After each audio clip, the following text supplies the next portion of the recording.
नमस्कार दोस्तों, मैं पारस मणि चौहान अपने YouTube चैनल उज्ज्वल क्लासेज RTP पर आपका बहुत बहुत स्वागत करता हूं। तो आज हम बात करने वाले हैं DLED first semester first year का।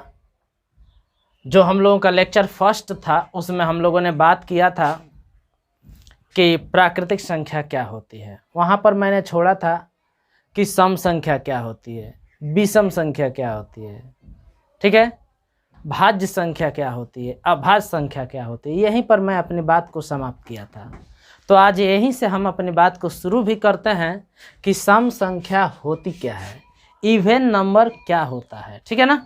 इवन नंबर कहते किसे हैं। अच्छा एक बात बताइए, जैसे 10 ले लीजिए, 12 ले लीजिए, 16 ले लीजिए, 100 ले लीजिए, ये ले लीजिए, इधर 99 ले लीजिए, 47 ले लीजिए, 15 ले लीजिए, 27 ले लीजिए।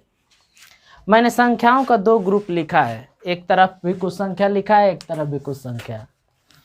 इधर वाली जो संख्याएं हैं सबकी खास बात यही है कि सभी की सभी दो से कट जा रही हैं। इधर वाली संख्याओं की खास बात यह है कि ये सभी की सभी दो से नहीं कट रही है, दो से विभाजित नहीं है, दो इनका गुणनखंड नहीं है और दो इनका गुणनखंड है। तो जिन संख्याओं का गुणनखंड 2 होता है, ठीक है, उन्हें हम बोलते हैं सम संख्या।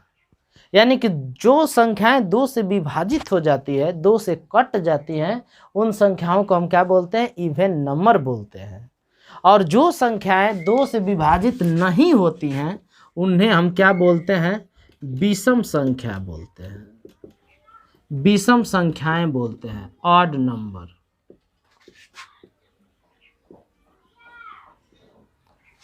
तो इवन नंबर क्या होता है, जो 2 से डिवाइड हो जाए, 2 से कट जाए, 2 से विभाजित हो, अर्थात जिनका गुणनखंड 2 हो, वह सम संख्या होती है। विषम संख्या क्या होती हैं, जो 2 से विभाजित न हो, उन्हें हम क्या बोलते हैं, विषम संख्या बोलते हैं, ठीक है। कैसे जानेंगे कि सम संख्या है, तो इकाई के अंक पर, इकाई के स्थान पर क्या आ जाए, 0 आए, 2 आए, 4 आए, 6 आए, 8 आए, तो क्या होगा, सम होगा। और यदि 1 आए, 3 आए, 5 आए, 7 आए, 9 आए, तब क्या होगा, विषम होगा।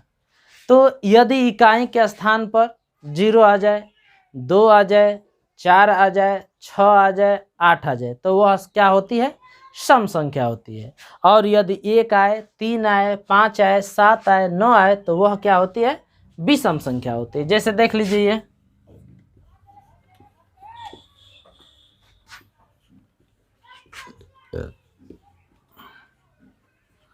आपसे मैं पूछूं कि यह सम संख्या होगी कि विषम संख्या होगी, तो आपको कुछ नहीं देखना है, आपको केवल इकाई का अंक देखना है कि इकाई के स्थान पर क्या है।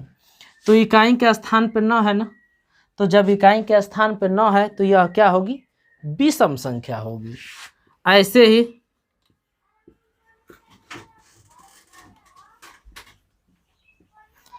आपसे मैं यह पूछूं कि यह जो दी गई संख्या है यह कैसी संख्या है, तो आप देख लीजिए इकाई के स्थान पर क्या है, 2 है ना। और जब इकाई के स्थान पे चाहे 0 हो, चाहे 2 हो, चाहे 4 हो, चाहे 6 हो, चाहे 8 हो, वह संख्या क्या होगी, सम संख्या होगी। तो मैंने आपको बताया सम विषम। अब मैं आपको बताता हूं भाज्य संख्या और अभाज्य संख्या।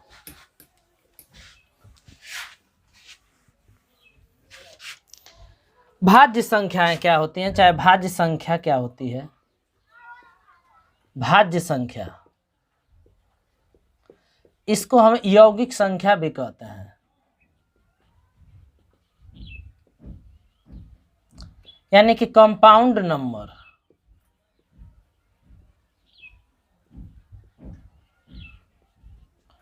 और एक होती है अभाज्य संख्या, को prime number, prime number, prime number. और एक होता है सह अभाज्य संख्या है। सअभाज्य संख्याएं क्या होती हैं? को प्राइम नंबर्स। को प्राइम नंबर्स। तो चलिए एक एक शब्दों की हम जानकारी करते हैं, बारी बारी से जानकारी करते हैं। पहले मैं बताता हूं कि भाज्य संख्या या यौगिक संख्या क्या होती है, कंपाउंड नंबर क्या होता है। तो जिस संख्या के, यानी कि ऐसी संख्याएं जिसके 2 से अधिक गुणनखंड हो, 2 से क्या हो? अधिक गुणनखंड हो।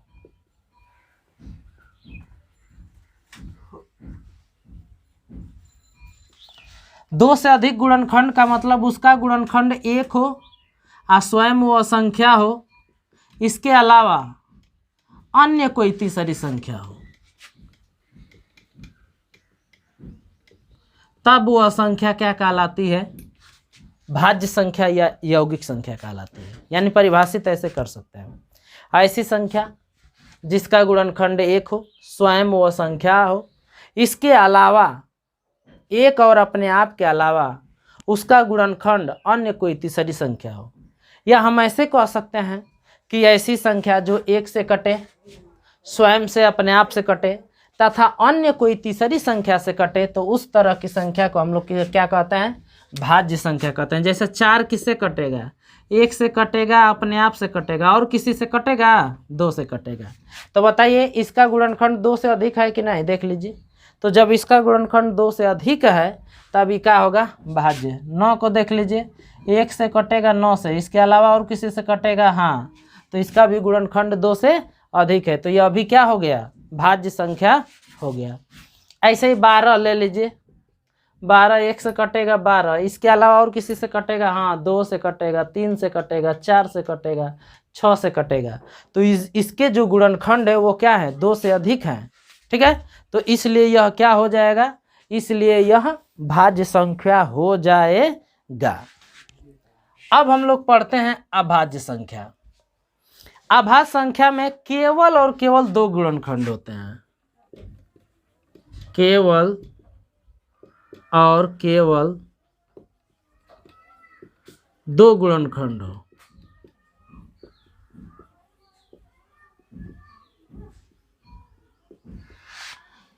इसका कहने का मतलब यह है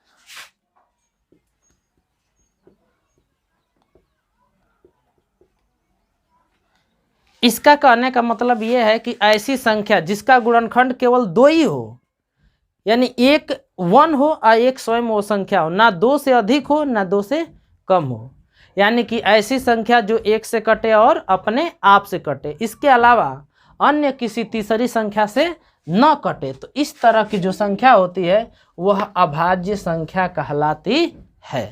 तो अभाज्य संख्या किसे कहते हैं? ऐसी संख्या जो 1 से कटे और अपने आप से कटे, उस तरह की संख्या को हम लोग क्या नाम दिए हैं? उस तरह की संख्या को हम लोग नाम दिए हैं अभाज्य संख्या।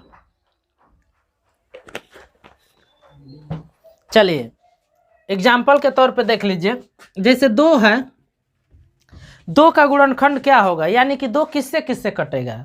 2 1 से कटेगा और अपने आप से कटेगा, और किसी से कटेगा नहीं, तो 2 क्या हो जाएगा? अभाज्य संख्या हो जाएगा। 3 1 से कटेगा अपने आप से, 2 ही गुणनखंड है कि नहीं? ना 2 से अधिक है ना 2 से कम है, तो इस तरह की संख्या क्या कहलाती है? अभाज्य संख्या। जैसे 5 हुआ, 1 से और अपने आप से 17, 1 से और अपने आप से 29, 1 से अपने आप से, ठीक है। ऐसे ही तमाम संख्याएं हैं जो 1 से कटती हैं और अपने आप से कटती हैं। इस तरह की संख्याओं को ही हम लोग क्या नाम दिए हैं? अभाज्य संख्याएं नाम दिए हैं। अगला बात मैं बता देता हूं, अगला है सअभाज्य संख्याएं, यानी कि ऐसी 2 संख्याएं जिनका मौसा 1 हो, उस तरह की संख्याओं को हम लोग सअभाज्य संख्याएं बोलते हैं, यानी कि को प्राइम नंबर बोलते हैं। जैसे देखिए 5 हुआ, 7 हुआ, इनका मौसा क्या होगा? बोलिए तो 5 और 7 का मौसा क्या होगा? मौसा जो होगा वह 1 होगा, ठीक है ना। तो 5 और 7 क्या है? सअभाज्य संख्याएं हैं। ऐसे ही 9 हुआ और 4 हुआ, इनका मौसा क्या होगा, 9 और 4 का मौसा क्या होगा बोलिए, 9 और 4 का मौसा 1 होगा। तो 9 और 4 भी क्या हैं, सह अभाज्य संख्याएं हैं, को प्राइम नंबर्स है। तो सह अभाज्य संख्याएं का किसे कहते हैं, ऐसी दो संख्याएं जिनका मौसा क्या हो, 1 हो, उस तरह की संख्याओं को हम लोग क्या नाम दिए हैं, सह अभाज्य संख्या नाम दिए हैं। अब मैं आपसे एक बात पूछता हूं कि एक है क्या, एक है क्या भाई, एक भाज्य है कि अभाज्य है,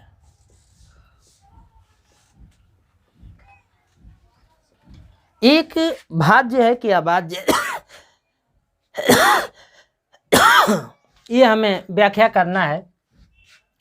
एक भाज्य हो सकता है नहीं, क्यों, क्योंकि एक का जो गुणनखंड होगा केवल एक ही होगा, इसके अलावा नहीं होगा। और भाज्य में क्या होता है, 2 से अधिक गुणनखंड होना चाहिए, तो इसका तो गुणनखंड एक ही है, तो भाज्य नहीं होगा।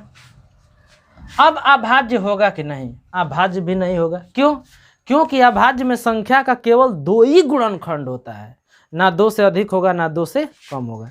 यहाँ पर गुणनखंडों की संख्या क्या है, 1 है, तो यह न तो भाज्य है न ही अभाज्य है। तो एक क्या है, एक न तो भाज्य संख्या है,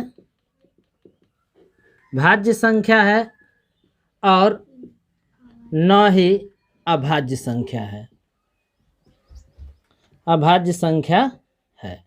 क्यों हमने कहा, क्योंकि एक का जो गुणनखंड है वह केवल 1 है, 2 से अधिक नहीं है। जब गुणनखंडों की संख्या 2 से अधिक होती है तब वो भाज्य कहलाती है।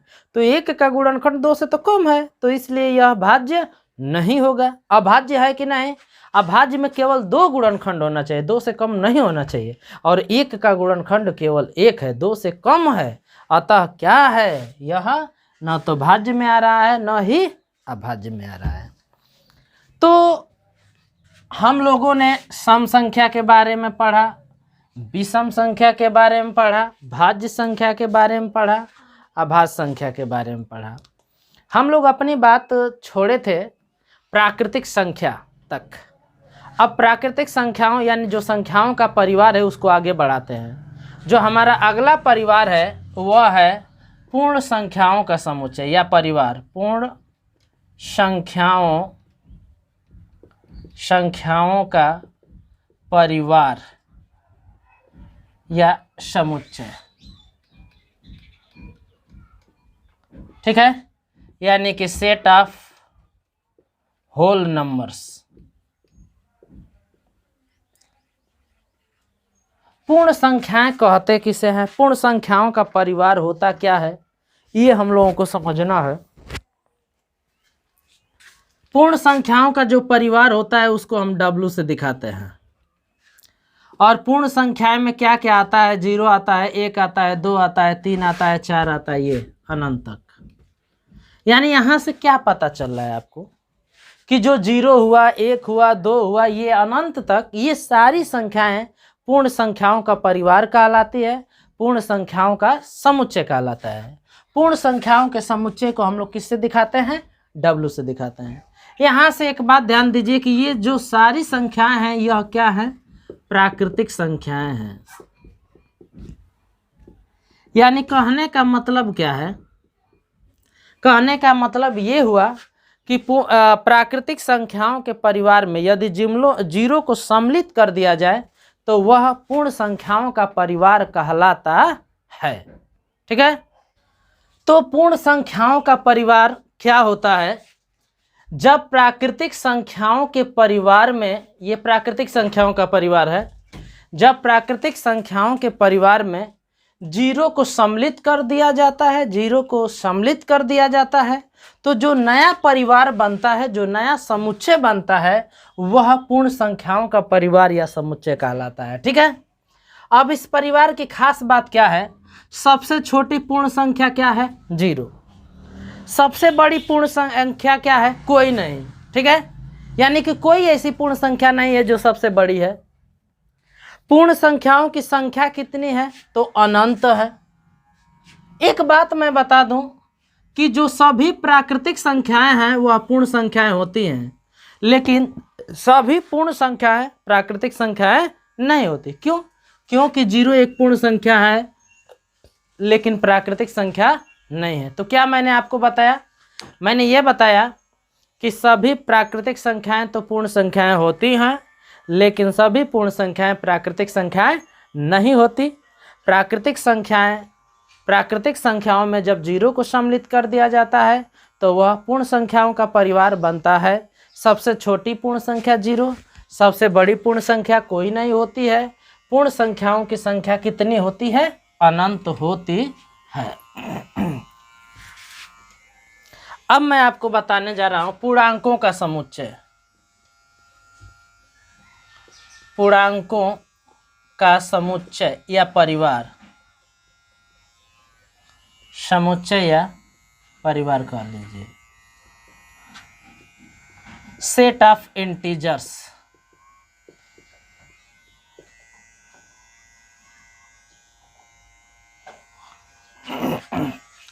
पूर्णांक किसे कहते हैं भाई? तो पूर्णांकों का जो परिवार है, जो सेट है, उसको हम I से दिखाते हैं या फिर Z से दिखाते हैं। पूर्णांकों के परिवार को I से या Z से दिखाया जाता है। पूर्णांक में आते क्या हैं? तो 0 आता है, 1 आता है, 2, यानी कि धनात्मक संख्याएं आती हैं, और ऋणात्मक प्राकृतिक संख्याएं आती हैं, ये आती हैं। ठीक है, तो ये जो नया परिवार बन रहा है, जो नया समुच्चय बन रहा है, उसको हम पूर्णांकों का परिवार या समुच्चय कहते हैं, और इस परिवार को I से या Z से दिखाया जाता है। पूर्णांक किसे कहते हैं? तो धनात्मक प्राकृतिक संख्याएं, 0 और ऋणात्मक संख्याओं का जो नया परिवार बनता है वह पूर्णांकों का परिवार कहता है। इसमें खास बात क्या है कि 0 ना तो धनात्मक है ना ऋणात्मक, ये ना तो धन माना जाता है ना ही ऋण, ये धनात्मक संख्या है। ये क्या है? ऋणात्मक संख्या है। सबसे छोटा पूर्णांक क्या है? तो कोई नहीं। सबसे बड़ा पूर्णांक कोई नहीं। ठीक है ना? इसकी संख्या कितनी होती है? तो अनंत होती है। एक बात और मैं बता दूं, जो सभी प्राकृतिक संख्याएं हैं ना, सभी प्राकृतिक संख्याएं पूर्णांक होती हैं। देख सकते हैं आप, ये प्राकृतिक संख्या है, तो सभी प्राकृतिक संख्याएं पूर्णांक हैं कि नहीं है? अब 0 को ले लीजिए तो पूर्ण संख्याएं का आ जाएगा। सभी पूर्ण संख्याएं पूर्णांक होती हैं कि नहीं? होती हैं। तो 2 बात मैंने अब बताया, क्या कि सभी प्राकृतिक संख्याएं पूर्णांक होते हैं और सभी पूर्ण संख्याएं पूर्णांक होती है। तो मैंने आपको बता दिया पूर्णांकों का समुच्चय। अब आगे मैं बताने जा रहा हूं परिमेय संख्या। परिमेय संख्या कहेंगे किसे?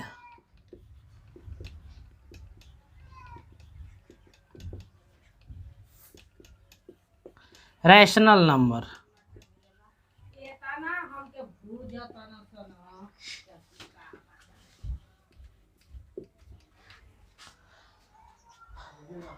परिमेय संख्या कहते किसे हैं? रैशनल नंबर किसे कहते हैं?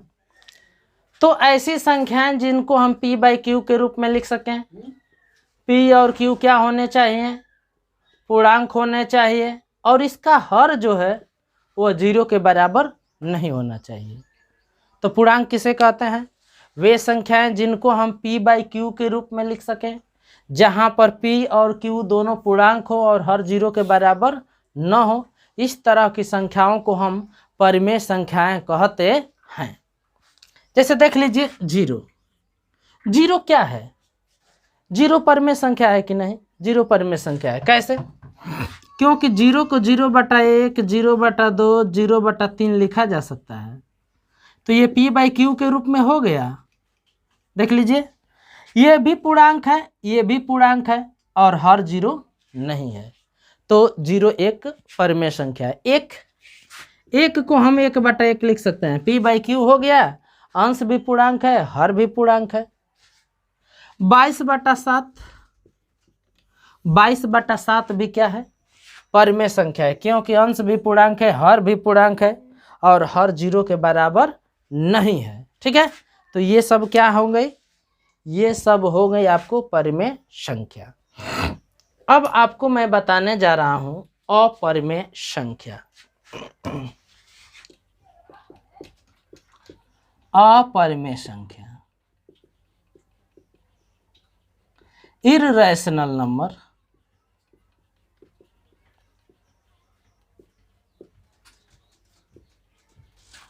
अपरिमेय संख्या हम कहते किसे हैं?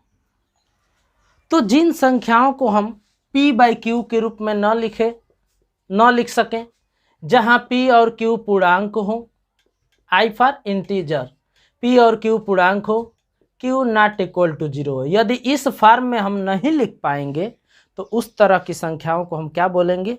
अपरिमेय संख्याएं कहेंगे। अपरिमेय संख्याएं किसे कहते हैं? तो ऐसी संख्याएं जिनको हम p/q के रूप में न लिख सकें, जहां पर p और q पूर्णांक हो और q नॉट इक्वल टू 0 हो, तो उस तरह की संख्याओं को हम क्या बोलते हैं? अपरिमेय संख्याएं कहते हैं। जैसे कर्णी में 2/1 है, ये बताइए परिमेय है कि अपरिमेय? अपरिमेय कहा जाएगा। क्यों? क्योंकि कर्णी में 2 और 1 ये p/q के रूप में है, लेकिन हर तो पूर्णांक है लेकिन अंश पूर्णांक नहीं है। कर्णी में 2 पूर्णांक नहीं होता है, इसलिए यह क्या है? अपरिमेय संख्या है। कर्णी में 3 ये भी अपरिमेय संख्या है, क्योंकि कर्णी में 3 को कर्णी में 3/1 लिखा जा सकता है। p/q के रूप में तो लिखा जा सकता है, लेकिन उसका हर एक जो है वह क्या है? पूर्णांक है, लेकिन कर्णी में 3 पूर्णांक नहीं है। वैसे ही पाई भी अपरिमेय संख्या है, ठीक है ना? क्यों अपरिमेय संख्या है? क्योंकि पाई की जो ओरिजिनल मान होती है, एक्चुअल वैल्यू होती है 3.14 ऐसे ही करके होता है, 1.6 ऐसे ही करके होता है, ठीक है? तो यह जो दशमलव वाली संख्या है, यह अशांत और क्या होती है? अनावर्ती होती है। अशांत और क्या होती है? अनावर्ती होती है। तो जब कोई दशमलव संख्या अशांत और अनावर्ती हो तो वह क्या होती है? अपरिमेय संख्या होती है। ऐसे ही एक दशमलव में लिख देता हूँ 1/3, ये क्या होगा? 0.33333 ये आएगा, यानी कि 0.3 बार। यह परिमेय को निरूपित करेगा कि अपरिमेय को? तो परिमेय को निरूपित करेगा। क्यों? क्योंकि यह अशांत तो है, लेकिन क्या है? आवर्ती है, ठीक है? तो यहाँ से एक बात का पता चला। क्या बात का पता चला? कि ऐसी दशमलव भिन्न जो अशांत हो लेकिन आवर्ती हो, परिमेय संख्या होती है, और ऐसी दशमलव भिन्न जो अशांत हो और अनावर्ती हो, अपरिमेय संख्याएं होती हैं। तो अपरिमेय संख्याओं का और भी उदाहरण ले सकते हैं। 0.101000 ऐसे करके 1000 ऐसे ले सकते हैं। यह भी क्या है?